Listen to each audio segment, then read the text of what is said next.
কৌতূহলী আর সাহসী। একদিন সে মাঠে খেলছে, হঠাৎ দেখা পেল এক অদ্ভুত চরিত্রকে। ছোট নীল রঙে, চোখে হাসি আর হাত পা উড়তে পারে এমন ভূত। হ্যালো, বলল ভূত। মাতু চমকে উঠল। তুমি কে? সে বলল, আমি হাসি ভূতু।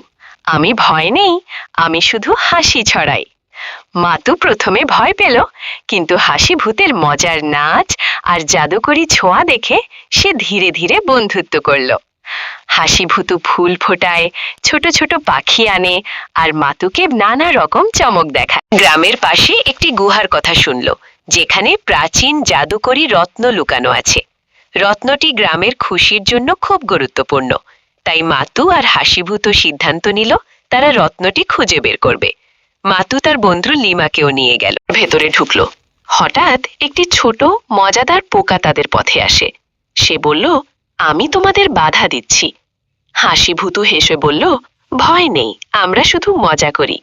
পোকা হাসিভূতুর মজার নাচ দেখে খুশি হয়ে মজা করতে মিলে রত্নের সামনে পৌঁছলো।